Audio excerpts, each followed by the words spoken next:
Because I have in science, my teacher is a woman. She was the first one who started natural language processing in 1959, and I come and sit down with her and we talk about the meaning of science.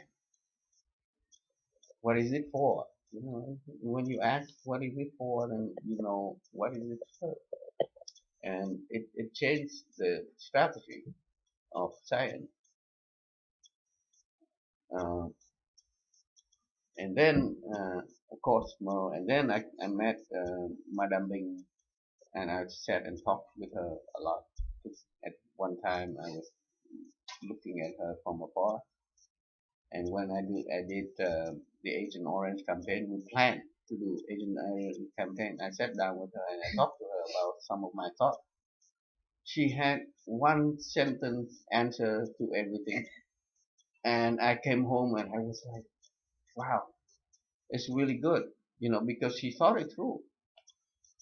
It's not like when you think it through, then you can give one sentence answer.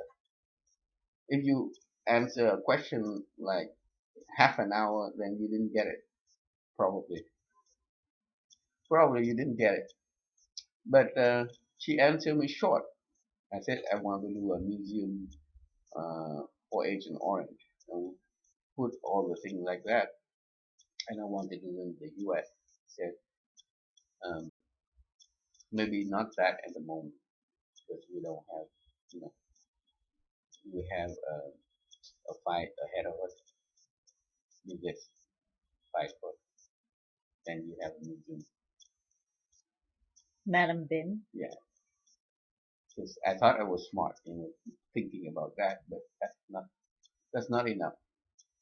So and many other question about like how to deal with a movement that that's being twisted by opportunist people and things like that. And so he said, keep your principle. That's it. Don't mind about the other. They just fade away in history. You don't have. They, people won't remember them. Yeah, because a lot of people claim that they were the one um, who changed the U.S. policy and normalized relations with Vietnam. But they of course they're wrong. They didn't do it. Still today, people will try to do that, but it's not true. And so we have, as an organizer, we have to evaluate that. It's really hard to evaluate that if you don't have enough information. And if you organize and you know what makes the U.S. change policy, it's not just one group of people going to the president and say change your policy, and the president change because the threat. That's not that simple. Yeah, because yeah, and in that sense, she said, just do what you are doing. You don't mind the other. So what were your principles back then Well, at that when time, you were speaking to her? there was um, we jointly chose Agent Orange because that was the issue that has a lot of meaning in different fields. Number one, that it's a war crime against the Vietnamese, and now Vietnamese is paying for it. And you know, she said this is a big problem for the future of Vietnamese generation and things like that. We have to start solving it by involving the U.S. It's not like demanding the payment; it's demanding their responsibility. And, and of course, the Vietnamese have to take their responsibility to their citizens for the future. It's our job now is to take care of the future generation. We have to do it, and which involve the U.S., which make the two countries closer in that sense. And that we agree on from this side of the. She want to know what the American was thinking when they do Agent Orange. And so at that time we were organizing united for peace and justice. The question for Iraq at that time is you have the cost of war, but you don't have the cost of the post-war. And only Agent Orange at this point has that answer. And if you answer that question, then the next war the U.S. was waging, you can tell them how much it costs of the post-war and combine with the hot war. But as of now, the movement only know the cost of the war, the hot war, and they don't know the cost of after the war. So you can't create a war in another country and try to avoid paying for it afterwards among your own citizens and the other country. And so in order to prevent war, you have to know both. That's number one, that the Agent Orange can contribute. That's why they support it. Number two is that people who are using uh, uh, chemical, to shut up the opposition. It they deny it's a war crime because in the war crime convention there was no mention of Agent Orange, and that's the argument of the U.S. It doesn't mention the word Agent Orange, so they're off the hook. But that's not true. Because like now you just discover Okinawa has Agent Orange in it. Less So than Vietnam, right? less, but it's in an island, small island, then it becomes big. And so we in the coalition that we created from New Zealand, we started to build a coalition of New Zealand, Australia, South Korea, now Japan, and we are going to do Vieke. We have to do South America, and then like that, it will become the only group of people who deny being sick by Agent Orange from the U.S. government is the Vietnamese. So Vietnamese here in the U.S. and Vietnamese in Vietnam, they say the people who directly was thrown at is not getting sick, they're lying. And the people who throw it got sick, but the people who got thrown at didn't get sick. So it become a racist kind of thing and discrimination and also war crime and also environment problem and also other problems that is happening. And so in any case, Agent Orange becomes an issue that cover a lot, few generation of war, um, the food you consume, thing like that. Um, and so environmental issue become part of Agent Orange. I don't think I even realized I knew about it, but I don't think I realized the impact of it until maybe like the past 2 years, and slowly, continually understanding the deep analysis of it. And I think it was really because of my introduction to food justice from Yeah, High, yeah, and also environmental justice work. yeah. And so that is we understand it, and from the point of view of Vietnamese, then they have their citizen to take care of and trying to figure out where the problem is and then trying to organize people. And so with a group of like 4 people when they started in 2004, now they have 300,000 members. They can raise $5 million in 1 year or to $8 million. We started like from 2005, and we're still small, but they are so huge that they started to organize in about 3,000 villages. That's an amazing organizing skill. Which is, I'm guessing, why you helped cultivate the exchange. No, yes, because there was amazing job of organizing.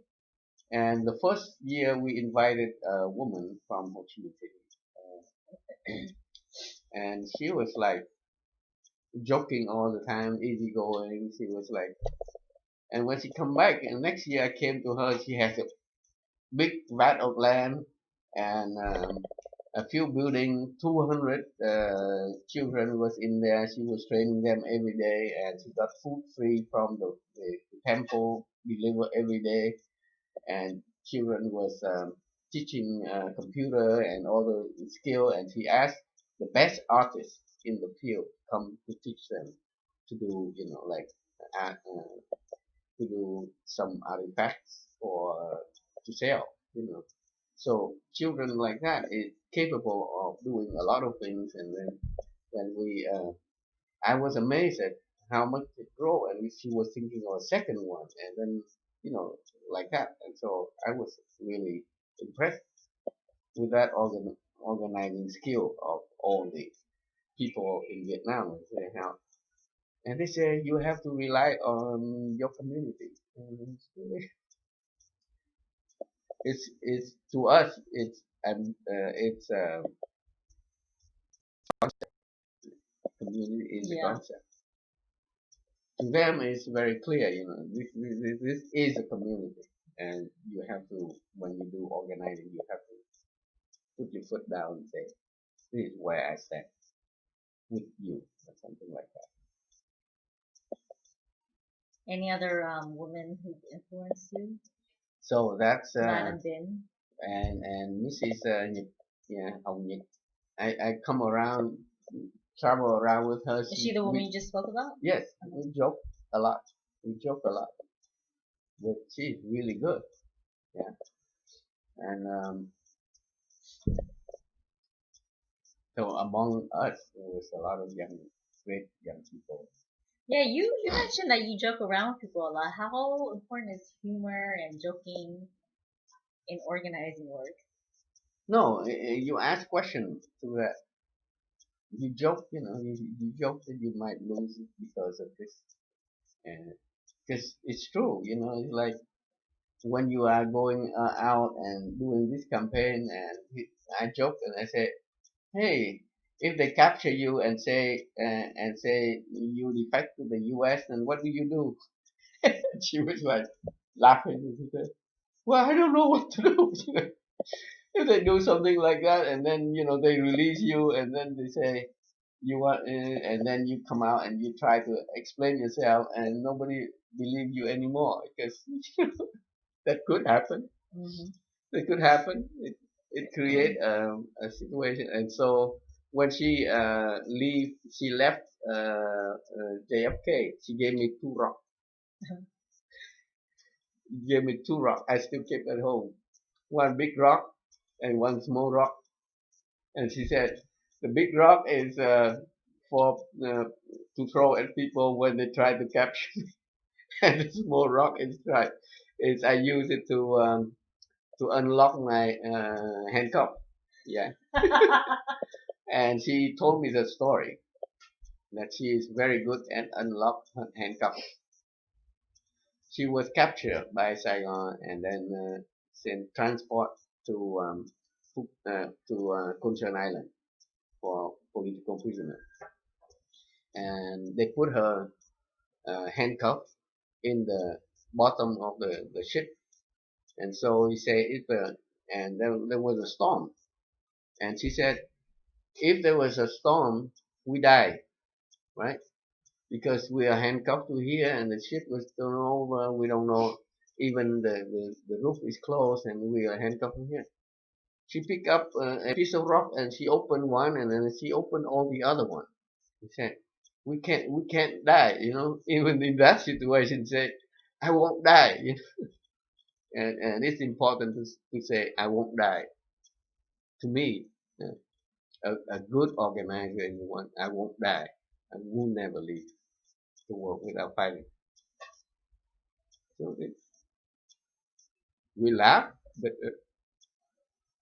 it's a meaningful question because in the dire situation, and of course, before she left, we did a test on her to make sure that she has Agent Orange. and we tested, and she still has dioxin in her body, um, and so that was an amazing woman. So Madam Bin Hong Yik. She was like Hồng Nhật is like unknown to everybody. Madam Bing is very known to everybody, and sometimes you want to test the known one to see whether they're really good. Sometimes you meet an unknown person who's really good. It's if you are really good, you will meet a lot of good people. Yeah, you have to be really good. You try to be really good and People never that are give up. not sensationalized. Yeah, Yeah. they don't sensationalize. Yeah, and you never heard of Hong Yip in the world. Nobody knows, and she doesn't care. You think Madam Bin cares? Madam Bing was put in that situation, and she has to act accordingly. And she had to act with, so I knew that because she was put in the situation and to face with the biggest, nastiest one like Nixon and Kissinger. And so how do you do when you are a small country, nobody knows where you are, and they deny your existence all the time, even face to face. They lost the battle, and then they come to you, and they still talking to you like you don't exist. I can kill you anytime, they say. But how do you deal with that? So you are facing with huge, uh, amazing, nastiest, and most evil people in the world. And how do you deal with that? And you have to sit down and talk to them, smiling, while keeping them in check every second. That is really really good. That's already really good.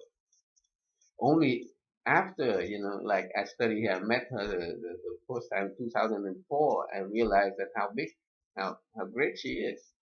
But before that, it's just like a a figure, a one of the star, a movie star, something like that. But it's not. It's more than that.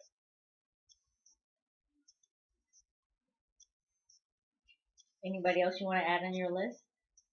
I cannot count because I met quite a few. Okay. Any males? Male, I could say probably only Luther King, but I never met him. I have met one person. His name is Don Luther. Taught me one lesson only. If you have to choose between your campaign and humanity, you choose humanity. What was he referencing? We were trying to get Kim Hook to come to the U.S. and she had a lot of trouble in Cuba where she treating, she went to school there. She was treating for her illness and back and forth whether she goes or not, come to the U.S. or not. Because if she comes to the U.S., it will be like big, and it will be a boost to the, the movement. Because then we will introduce her to TV and all that sort of thing, and it's very anti-war. She is the representation of anti-war, so it will be big. But if you have to choose between her health and her problem, then you choose her instead. Because in the long run, if she is like that, the politics is always there. So she is doing very well. She is doing very good. That was totally something I did not even. I totally didn't think that you would even respond with that story in that reference. Yeah, That was a good surprise. yeah, it That was was a it nice was an surprise. amazing response. I learned it from that. That lesson stick to me all the time. Your humanity in the humanity in your move in your campaign come out, has to come out to so for people to see what you're up to, and of course,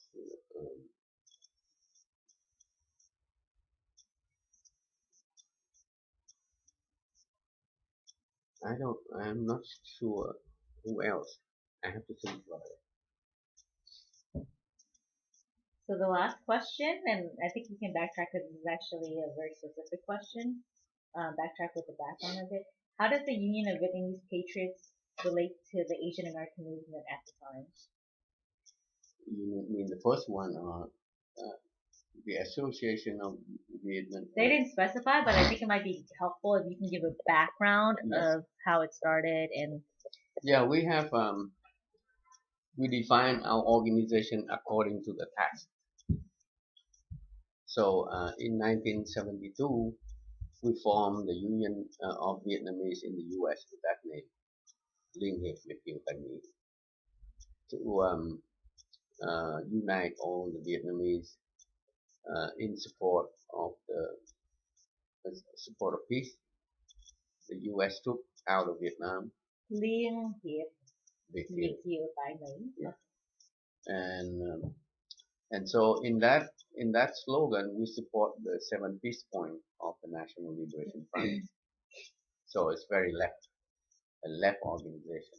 And so we worked a lot with Asian American. It was the Asian American that helped me to understand different organization within the coalition, anti-war coalition. So the Communist Party, the Fourth International Socialist Organization, the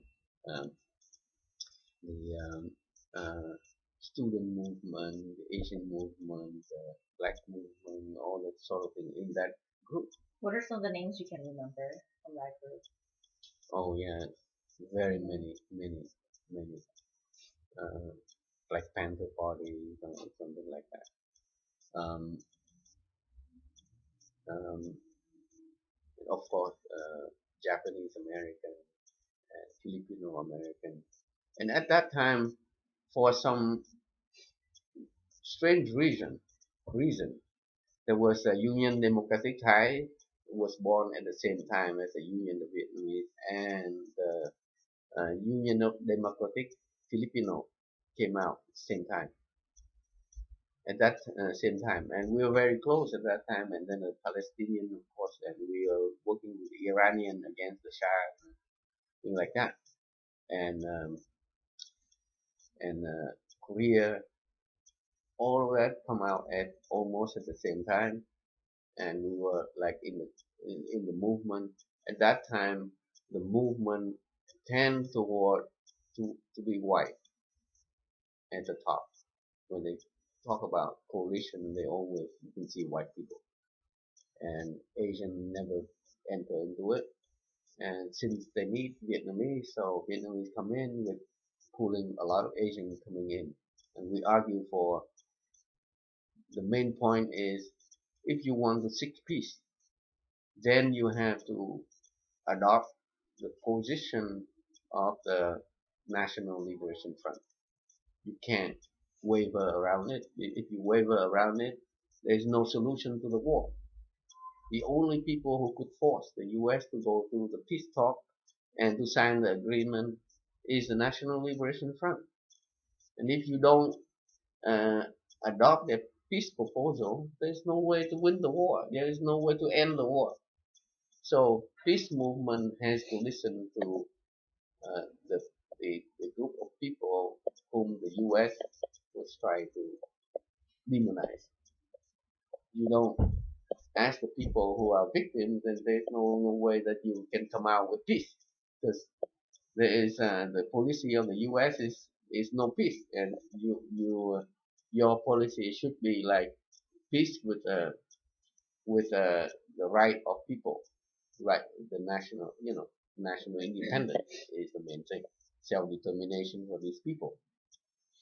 So in that sense, the Asian movement really helped, because at that time, China becomes emerging as very important, and so all these Asian movements started to coalesce and force the national uh, group to think about it. They don't end up with that, but they have to end up with some of our proposal, like U.S. troops out of Vietnam, leave the Vietnamese solving the problem by themselves, right? Of course, self-determination.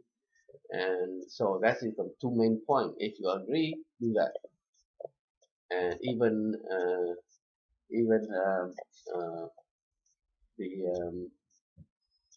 the uh, we met a lot of strange white groups, but in any case, that was the main point. And some of the group that doesn't agree then started to fade away. And What was strange about some of the white groups? they like Joan Baez is strange in the sun. Yeah. She went to Vietnam and it was during Christmas bombing. And it was bombing like crazy, and she was underground. She was singing, and then when she come up ground, and then she saw uh, a battery of air defense, and she told them, "You don't know that you know that there are people up there in the," and the, and the Vietnamese was smiling and said, "Why don't you tell when you come back to the U.S. and sign the peace treaty?" And so she agreed with that politics, and she come back and talk about that, talk about humanity in the sky, but they don't talk about humanity The ground. on the ground. In any case, but she's like that, and so uh, that is strange. But in any case, it's a funny story. She told me a story. It moved her. It moves her, yeah. But she was like, yeah, sign the peace treaty. So she was when she asked to join us in the demonstration in LA. There was a lot of people. Jane Fonda was there. John Baez came in and she sang the song, sign the peace treaty over me. Who's this? Joan Baez. Okay. Hmm, You know, yeah. I would not know. In any case, um, LA. so I think that like How was it working with other Asian American groups? no, Like you talked about. I have the there is a necessity to trust them because they agree with our point. Like when they agree with okay, support the seven peace point of the National Liberation Front, which is very left, and they say they support it, There and was not no only that, struggle no in struggle, conversation. no struggle, because at that time Iwa Kwen was, Iwa Kwen, the CPA, the Filipino, it was all in the international hotel. We come there, we came there and talked, and then we gave, demonstration in front of the Ewok, the international hotel. At that time, they were threatening to kick them out. So in that movement, you could see uh, that that that it was the Asian movement that is really with you. That's really with you It because sounded they like have the same problem. there was a baseline that you all operated on that created a mutual understanding of where. No, we have the politics almost the same. Yeah,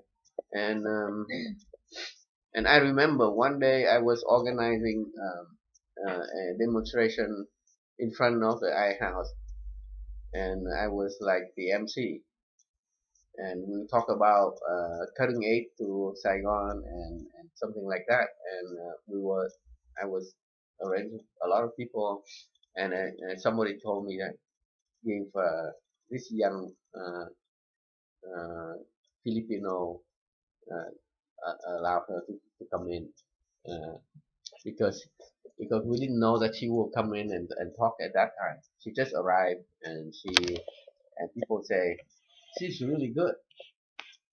Who is she? Yeah, I'll tell you in a second.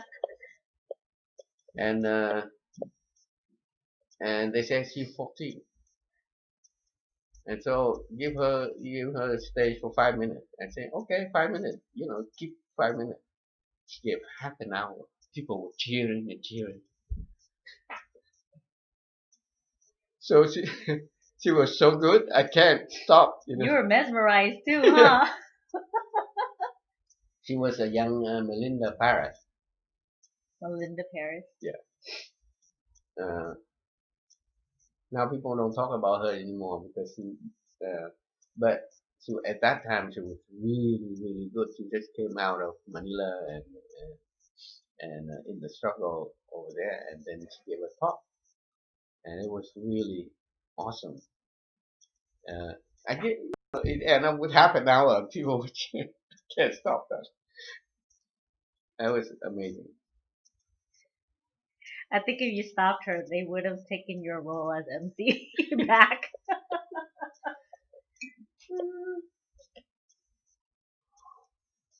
Is there anything else you want to add to that question? How did the me and the Vietnamese Patriots relate to the Asian American movement? That is one. That is one between 1972 and 1973 when the Paris Peace Agreement signed. Then the Union of Vietnamese changed the the tax. It changed the tax, and it was the first time that the union was setting up the tax for the new tax for the movement. That time we say, okay, we had. But I gave a speech at the National Convention of the National Lawyers Guild in Armadillo right after 73 peace agreement. They asked me to talk, and the group in LA called the Bar Sinister drove me there, and I came up and I said, before the peace agreement was signed, we said we support nine peace point of the National Liberation Front. It was in the Paris Peace Agreement. But why? Why did we do that? Number one, before that we have fight with five enemies. One is the U.S. troop, the U.S. Air Force, the Allies force of the U.S., the U.S. aid to Saigon, and the Saigon government. The Saigon government will become a Vietnamese government, part of the Vietnamese government. So that is, we have the peace treaty arranged for that. So signing the peace agreement, we eliminate the U.S. troops, eliminate the U.S. Air Force, eliminate the Allied force. So we have only two. So winning is easier than before. We have only two U.S. aid. So in the U.S. we could do something like stop the U.S. aid to Saigon.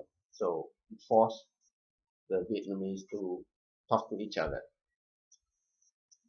And so the task from 1973 to 1975 is to stop U.S. aid to Saigon.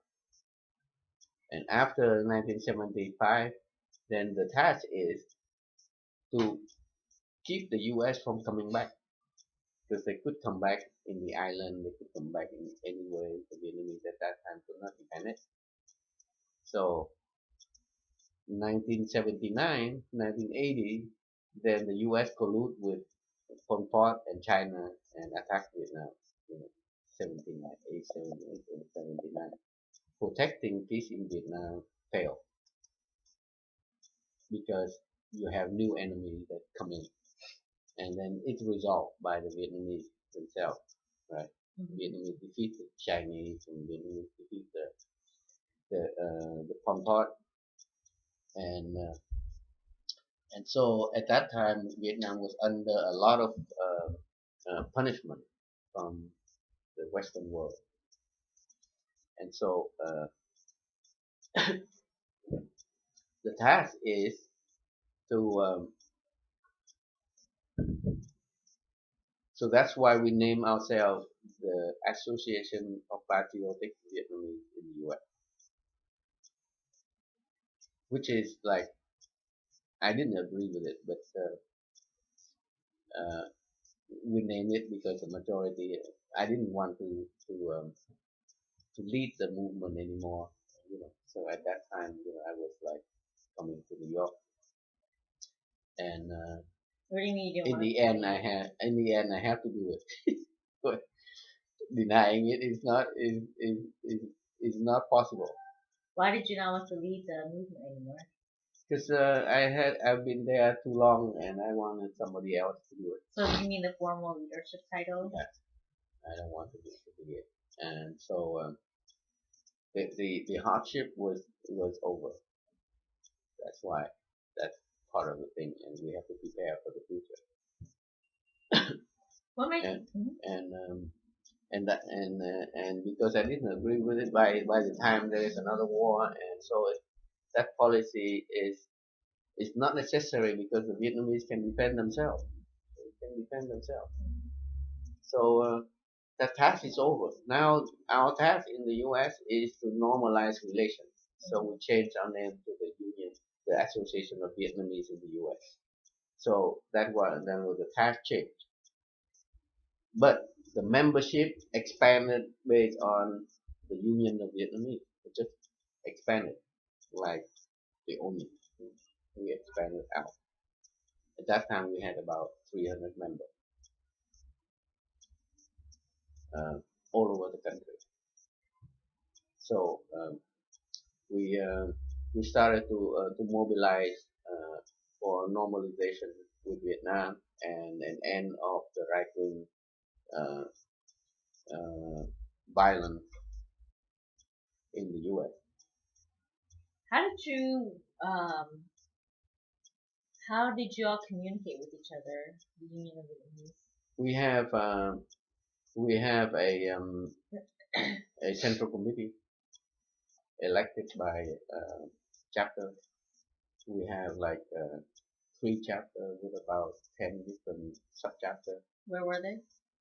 There were in LA, one in Berkeley in the Bay Area, one in New York, and we have sub-chapter in DC. And we have sub-chapter upstate New York. There's a lot of sub-chapter.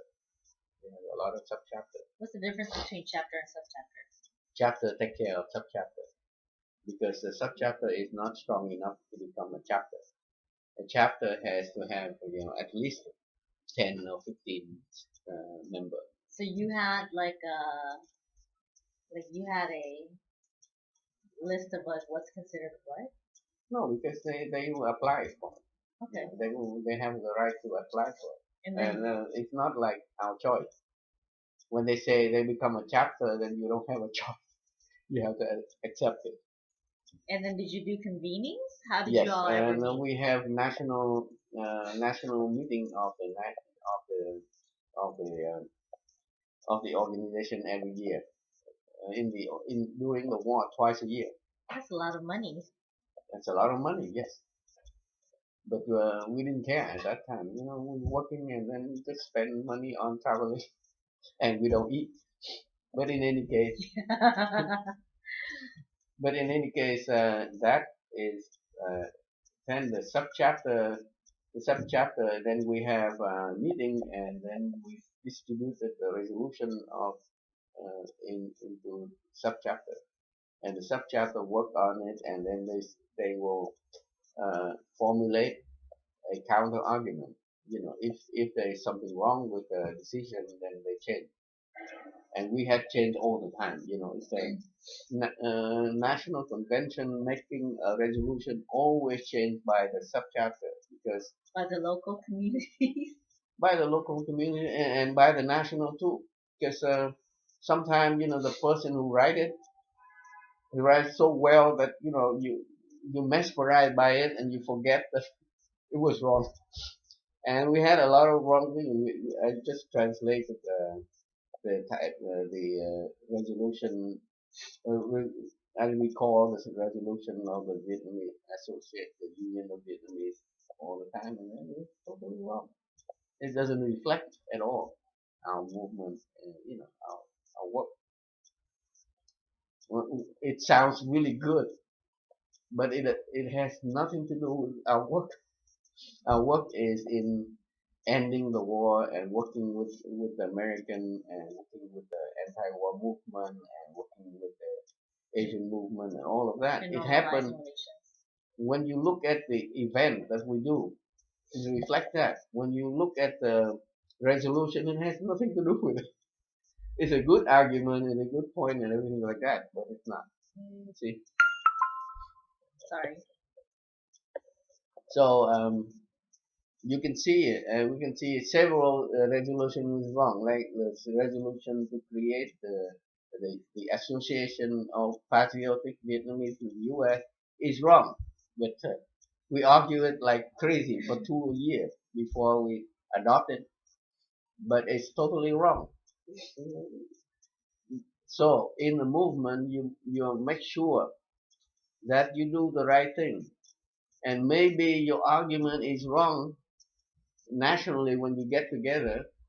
You make sure that it but it helps in a sense. It helps to get together and formulate things. In that way, we know each other, we trust each other. The trust is very important. It's a leap of faith. Trust is very important because we know that person, when I go to an action, that person will do the task and without having to think about it. Or it's just jump and I just do my task and do it. He or she does his task, his or her task. Same way, when, especially in demonstration, you're way different position from each other, and the task is different. You trust that the person is doing the right thing. Yes. This is. I'm making these faces because I'm just remembering the times when I was organizing for a national organization, and it was just such a hot mess because we have these chapters and then we have the national staff, and there was always the expectation of what, like, this is how we trust you, local chapters, but there wasn't the return of like, well, national staff, if you do this, then we'll trust you too. So it wasn't a mutual exchange of trust or expectation of like. But the, we had But trust was the problem. Trust was why we could not align with each other. no trust come out with the common study. The Union of Vietnamese, when we started, we spent like 3 months sitting down and study together every day. On trust? No, on issue to make sure that our politics, when we come out, we can explain every point. Um, and in that study together, we know each other very well. Mm-hmm. We live together, we eat together, we do cook together, we do like that for 3 months, studying together, starting from 7 a.m. to 10 p.m. Doing like that in one place. I have a big 7 giờ house. sáng thức dậy ăn cháo. Yeah, 6 o'clock. You have people who have to cook. 6 o'clock. Yeah. Yeah, and then we started to exercise, meeting, discussion, problem, thing like that, and doing exercise together, thing like that. 3 months. We didn't go out at all. So in that sense, when we expand from the Union of Vietnamese turned itself into the Association of Patriotic Vietnamese. We expand the group to include new ideas and things like that. So we still have people who create a culture, create a trust, because we have battled together so many times during the war and after the war, and so we know what the what we need each other for. So you need to have to build a core of group of people. Yeah, I thought the study sessions for Vietnamese was already intense. That's like minuscule compared to what you're talking about. Yes, and so we so after that, then we have constantly have study. Each subchapter has to study. and then we give a lesson and we distribute it until we study. For example, we study about science, you know, the meaning of science, and so we took one that speech on science. He said the U.S. Equipment going to Vietnam is got rotten very quickly. It got broke down very quickly. The M16 and all that science. It's always science of the country who was in not in tropical area. Science is always science of white upper country of cooler climate.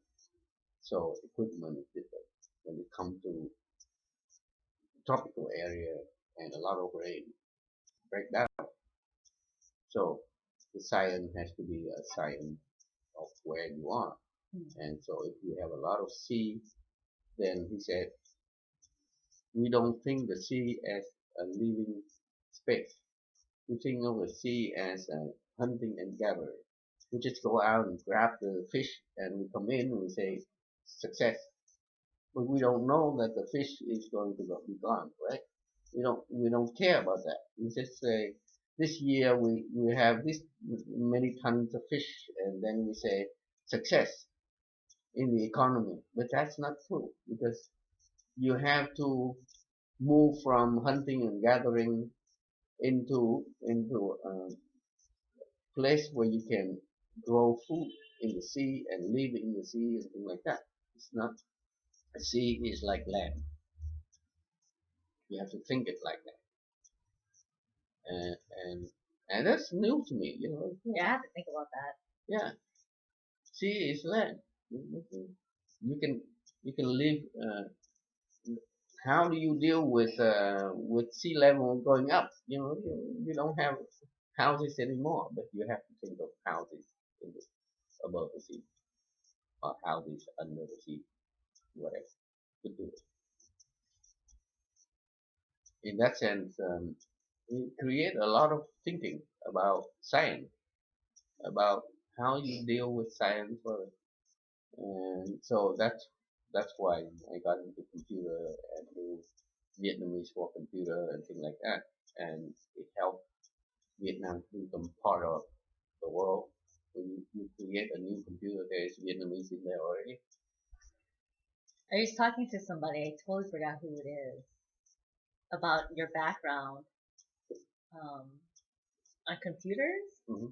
computer science, and we were all like, yeah, you would never know that, huh, until you look at Nyan's resume, because you don't talk about it that much. Because when you when I first started, people say you crazy. What good is that? I said, yeah, because my friend is in economics, is an economist. He said, what value is that? There's nothing, you know, of value. But when science is for public good, as a public good, it becomes priceless. You can don't see a price in that, but it is priceless. Because now you can talk to each other, you know, with Vietnamese, and then you type in. Now I asked him again, he denied it. But at that point, a lot of people was going against him. Why you spend your time doing that? And of course, you know, like science is like a realm of we make a coalition with Chinese Chinese national organization, the Japanese, the Korean, the Hong Kong at that time was independent, and Vietnam come together to build the ideographic script for the Chinese script for every on that region in the computer. And now, if you buy a computer, you have GNOME in there and Chinese in there, things like that. At that time, the European would not think about that because they say they think of themselves first, and then we say, oh, okay, we band together as a group to demand a space in the coding space for Chinese, and then we won. by 94. By 94, we won. They agreed, and then it's all in there. I don't think I value technology as much as I started to recently because of my internship this year. Um, like I get social media and how that communicates with different people from all over the place, but I don't think I understood the power of technology on a grand scale until I learned about our electronic medical record system Yeah. and just seeing the data that we pull and report from that and how we can use that data to track trends and also advocate. Like that's when I was like, okay, this is very concrete about. Um, it's not just getting people to So come to an event. my teacher is in medical language processing. Oh, We really? deal with medical records since Uh-huh. 80. Yeah, that's cool. Yeah. So to create a trend in that and to push for electronic medical records. At that time, a lot of places didn't want electronic medical records because they don't want the secret come out. Mismanagement of medicine, things like that, of institutions, they don't want it to come out. So we have to create an atmosphere that they can come out. And then I wrote the first article to have electronic medical record tag right online. And first year they rejected it. They say, "What the heck is this?" Second year, we submit the same article. They say, "This is the best. Hmm. This is the best." Up in 1 year, they start to see it. Yeah, because you first saw the feature beforehand. It's not that. It's right there in front of you. That's and I don't think okay. Yeah, I'm just so amazed because I interned at another health center this past summer, and that clinic was just starting to transfer over to electronic medical record, and they weren't even finished. And they were the last medical center in the county to do it, or health center in the county to do it. And the resistance among staff It's that big. yeah, and I think they have it, they have resistance for good reasons too, Yes. Yeah. especially around patient Who owns it? confidentiality. Hmm? The question: Who owns it?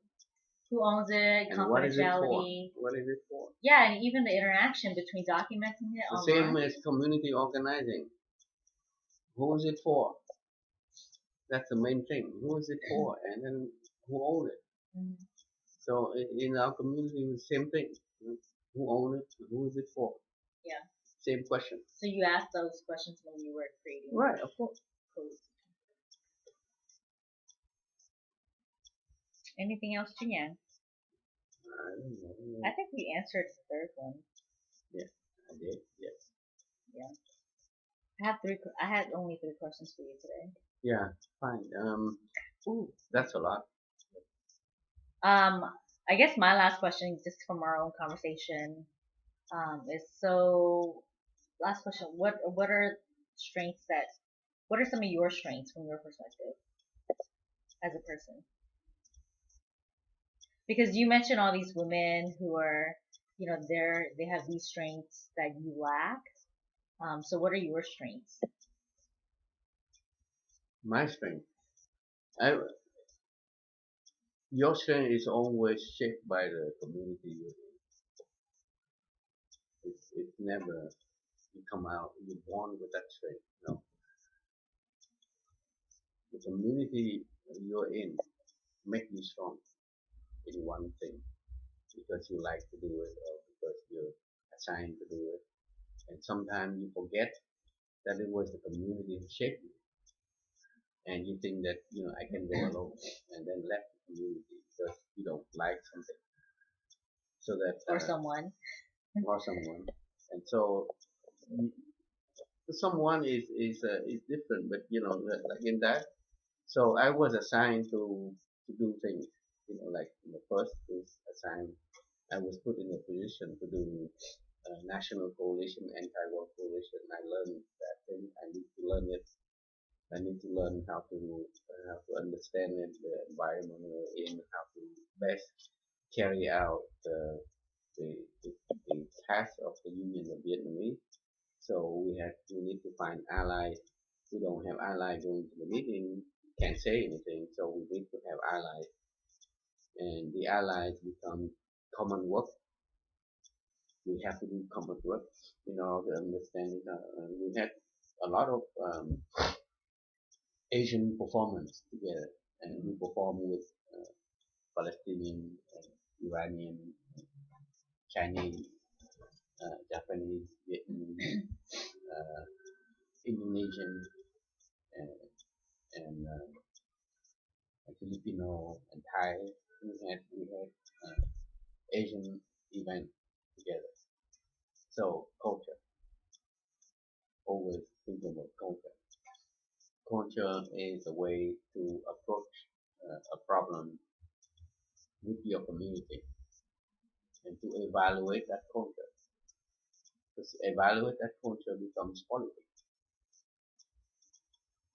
Because now, if you approach the Vietnamese, you will have a whole lot of hindrance from Confucianism. So you have to, in all your organization, you have to overcome that, and also you have to find a way to explain that. Mhm. Yeah. So my my my strong point is I always study. I always